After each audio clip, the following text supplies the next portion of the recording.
La Buena Tarde, con Alejandro Fonseca.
Bueno, ya la sintonía nos da alguna pista, ¿eh?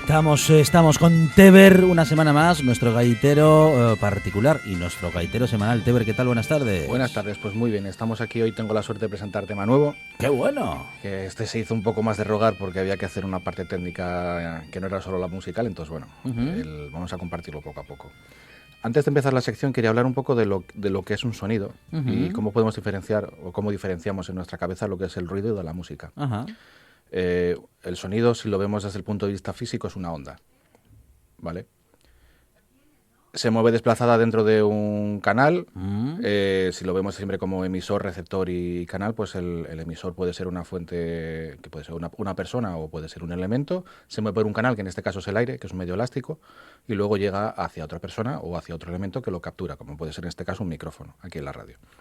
Yo siempre digo que saber o no de música muchas veces es una cosa física, que va más allá de lo que nosotros conozcamos. Si algo suena mal, lo sabemos que suena mal. Otra cosa es que seas capaz de interpretarlo, ¿vale? Tú sabes, a mí me suele pasar que se me guiña un ojo, me pasa como a Rajoy, ¿no? Cuando miente, que me empieza a guiñar un ojo y sé que algo raro pasa por ahí, ¿no? Entonces, una cosa es lo que suena y otra cosa es lo que percibe nuestro oído. Es lo que se le llama el espectro audible.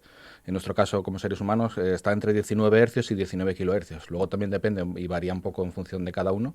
Y luego con los años solemos perder, sobre todo las frecuencias altas, que se reduce con la edad y se llama presbiacusia, que es como la presbicia de la vista, ¿no? Que la vista también, por cierto, la luz también son ondas que se reflejan. Entonces, al final es lo que vemos y cómo lo interpreta nuestro cerebro, ¿vale? Incluso en música hay una cosa que se llama psicoacústica, que permite a los músicos jugar con el sentido de que tú puedes quitar notas que siguen sonando en tu cabeza, porque tu cabeza las reconstruye. Entonces te puedes quitar notas o elementos musicales que sabes que la cabeza lo va a reconstruir y puedes añadir información sin que la gente lo sepa. Es una manera de jugar un poco y hacer engaños a la gente. Y eso los que, los que componen. Sí. Los y las que componen, ¿lo saben? Deberían saberlo primero. Ajá. Y la mayoría de ellos sí lo usan y son conscientes. Sobre todo, por ejemplo, cuando vas con grupos con instrumentos, vas con 3 instrumentos o lo que sea, quieres hacer acordes de séptimas, que son 4 notas, pues te quitas un par de ellas y eres capaz de hacer ese acorde de séptimas sin... Porque nosotros nuestro cerebro completa lo que falta. Correcto. Ajá. Sí, es decir, como por ejemplo un acorde de do séptima, que sería do, mi, sol, si. Entre cada nota hay saltos de tercera. Si quitamos el sol, que es la quinta, reconstruye ese sol en nuestra cabeza porque sigue buscando esos saltos de tercera que había antes. Sí que hay una diferencia, se escucha que falta una nota, pero es muy sutil. Sí, súper sutil. Incluso suena mejor quitándole el sol porque queda más limpio. Entonces son cuestiones de cómo la cabeza también funciona. Entonces el primer audio que vamos a poner es una definición de ruido. Uy, no lo pongamos mucho tiempo porque es muy molesto, ¿eh? Sí. Sí. Sobre todo lo que es el ruido es desorden. Son sonidos sin relación que aparecen de forma aleatoria y al final causa molestia. Yo que trabajé en una fábrica más de 5 años con máquinas a todo trapo, os puedo asegurar que, sobre todo cuando se juntan sonidos varios, a sus grandes volúmenes y sobre todo que no tienen correlación con ellos, se convierte en una cosa insufrible. En una bola de ruido. Totalmente. Ese ruido, al fin y al cabo, es ese desorden. Y me encanta llamarlo desorden porque la música es todo lo contrario, es el orden. ¿Vale? Y es una gran manera de cómo podemos diferenciar esa diferencia entre ruido y música. ruido es súper desorden, no hay por dónde cogerlo. Es eso, gente caminando por la calle, coches... Luego, si el sonido es una vibración, diríamos que el ruido son vibraciones desordenadas. Exacto, sí. Incluso dentro de la música, si tú coges el típico momento que a veces afina la orquesta, me gusta cuando lo hacen bien, cuando van todos al mismo sonido, pero hay momentos que no están afinando a la vez e incluso siendo música es un desorden. Entonces al final muy probablemente no encajen cosas y suene ya más tirando a ruido que a música. La música también tiene una forma lógica de cómo se enfrenta o cómo se compone toda esa obra en ese momento, y si se analiza luego la onda física aparece ese orden, se puede ver cómo aparece y cómo se mezcla en armonía, que en este caso armonía es la palabra que usamos incluso ya musicalmente como un término, pero en el lenguaje coloquial armonía es el orden, ¿no? Digamos que todo está en su sitio. Entonces traje un tema en el que podemos escuchar lo que es el orden de la música con la voz.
Iba a preguntar, ¿hay instrumentos en esta canción? Hombre, hay instrumentos, hay voces, que ya son en sí instrumentos musicales, pero ¿hay algún añadido de instrumento musical o son solamente voces? Todo con la voz.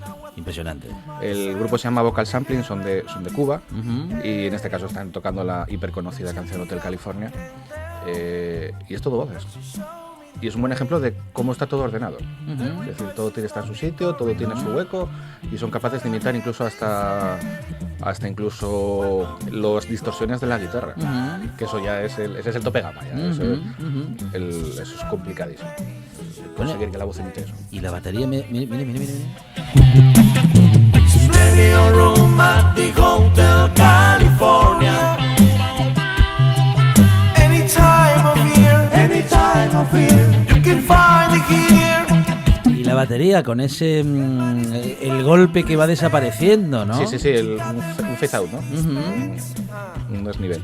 La historia es que, bueno, ahí vemos muy claro que es el orden. Todos saben lo que tienen que hacer en cada momento y simplemente es construir la canción poco a poco.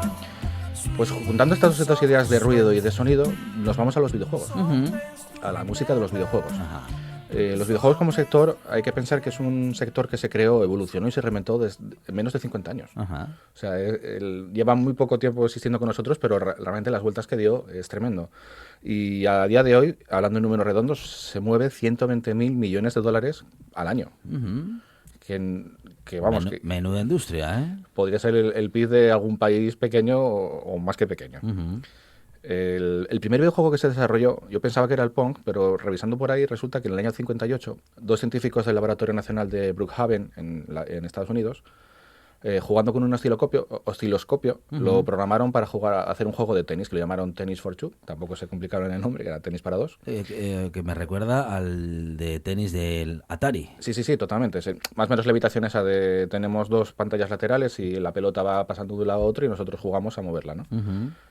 Y fue el primer ejemplo que se hizo ya en el año 58 de un juego con una pantalla. Pues imaginaros. Obviamente el osciloscopio no es una pantalla de estas que tenemos ahora de alta definición, pero la verdad que llama la atención que eso, ya en el 58 ya había científicos pensando más bien cómo jugamos con este aparato que utilizarlo para lo que se hacía. Sí. Buena pantalla verde con, fondo verde y luces verdes también. Sí. Aquellas pantallas de ver. Y los mandos lo vemos que son dos tronchos que tienen lo que era el joystick y el botón. Con su cable conectado al osciloscopio. Exacto.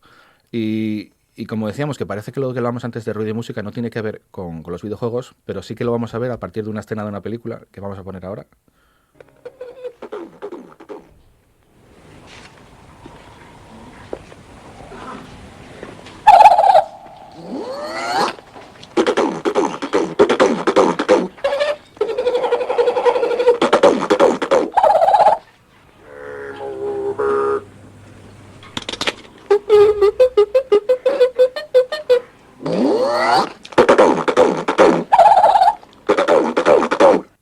¿Loca Academia de Policía? Exacto. Ah, sí, sí, sí. Esa escena en la que salía el mítico actor, Winslow, creo que se apellidaba, que hacía los sonidos con la voz y salía como jugando con una consola y venía el teniente Harris por detrás alucinando en colores porque estaba él solo ahí jugando. ¿Vale? Si os dais cuenta, el sonido de esos juegos era lo que podríamos considerar ruido. Realmente, en los años 70, cuando se empezó a utilizar música en los videojuegos, fue súper complejo porque primero empezó a ser una forma monofónica, que era solo con una voz, no había había que pensar que había muchas limitaciones técnicas. El conseguir sonidos en un ordenador era complejo y obligaba a que muchos programadores tuviesen que escribir la música a pelo, como código, sin tener ni idea muchas veces ni siquiera de música. Vendría a ser un ejemplo como los organillos o las cajas de música de las típicas cajas que tenían nuestras abuelas en las habitaciones. Que eran cilindros con muescas que justo coincidían y daban a una púa que tenía un sonido y hacía que la canción sonara. Pues eso, como ejemplo de organillo muy claro, que sabemos cómo funciona, se hacía lo mismo programando, lo que pasa que es que en vez de darle vueltas al manubrio y que girase el organillo, lo que hacías ahí era escribir código que se leía uno tras otro. En este caso el organillo era digital y para los oyentes más jóvenes, que esto les va a sonar seguramente a chino, los primeros ordenadores que tuvimos o los primeros juegos que tuvimos en casa eran con casetes. Sí. La Commodore 64 es un ejemplo. Sí, señor. ¿Vale? Y cuando lo poníamos en... Yo, por ejemplo, yo tuve juegos de esos, no tuve la consola, pero sí tuve casetes con juego y lo que hacía... el dataset. Sí, y lo que hacía era lo ponía en la minicadena de casa. Entonces eso sonaba como encuentros en la tercera fase, ¿vale? Eso sonaba, como eran datos, eso no tenía ni orden ni sentido. Era el sonido similar al del fax. Sí, cuando se interpretan datos dentro de una línea que fuese de audio, es como suena, así tipo un fax. Cuando llamas a un fax que de repente empieza a hablarte el fax, ¿no? Sí, que suenan sí. unos sonidos. Pues eso, es Así sonaba. Porque estás interpretando datos digitales como si fuesen una señal de audio. Entonces, ahora mismo estamos muy acostumbrados a bajarnos demos de juegos en Internet o el juego entero en Internet, pero es que en los años 80 ya se pudo hacer y se hizo desde la radio. Los ingenieros de NOS, una organización de televisión holandesa, hicieron un programa de radio específico para videojuegos y pues hablaban de las tendencias, hablaban un poco de aquella, compartir los trucos hacia a través de consolas, o sea, de revistas de consolas tipo Hobby Consolas o entre los amigos que nos contábamos los trucos uno a uno. No existía Internet, pues ya me contarás cómo teníamos los trucos, ¿no? Y lo que hicieron ellos una vez fue avisaron la primera vez que lo hicieron, avisaron a los oyentes que a partir de ese momento grabasen en su casete el contenido del juego. Entonces vamos a escuchar la grabación que teníamos y que se escuchaba o sea, si alguien quiere bajarse este juego para su creo que era Commodore, Que empiece a grabar ahora. Empieza a grabar ahora.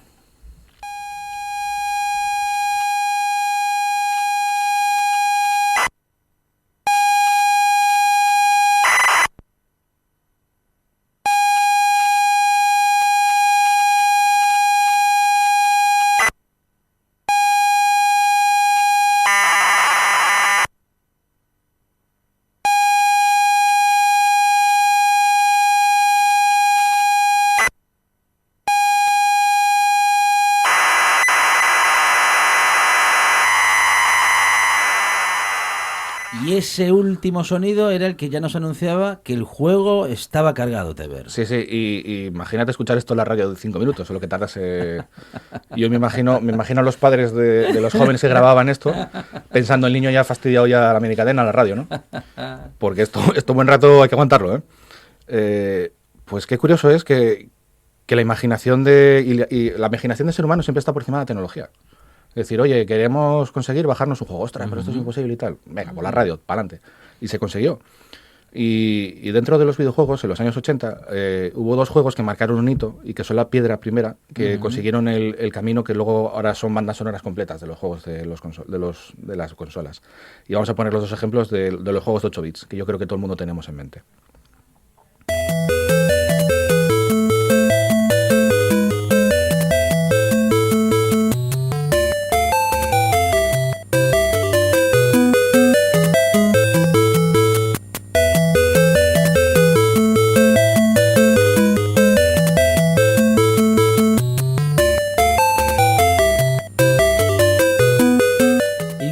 imprescindible, el Tetris. El Tetris, madre mía, noche y horas jugando a ese juego.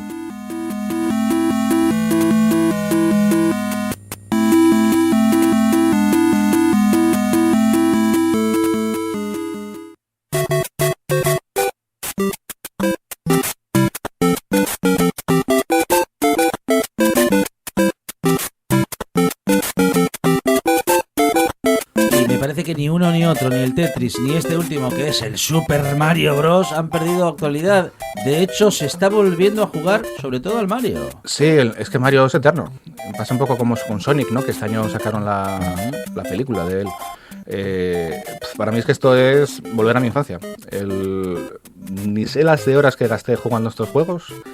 Aún recuerdo a día de hoy, como si fuese hoy, cuando compramos la Nintendo en casa, que me acuerdo que fuimos bueno, yo tenía miedo de que nos la comprasen porque mi hermano ya la lió en casa la primera vez porque se fue a coger unos chicles arriba del armario y pisó la freidora que teníamos en casa y tiró todo el aceite por la cocina.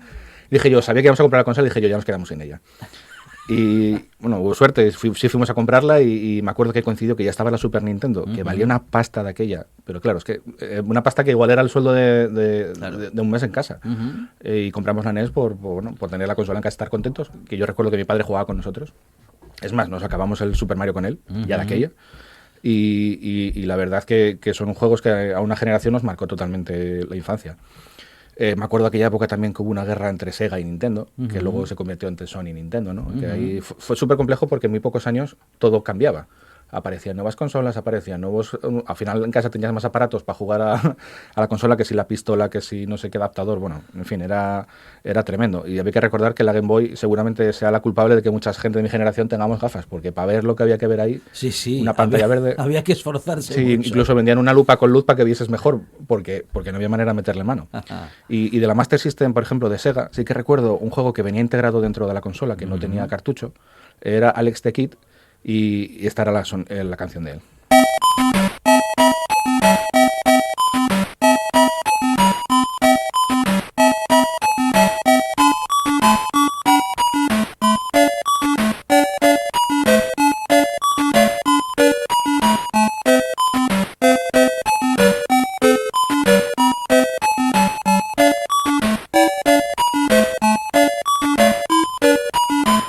Bueno, todas muy parecidas, Teber.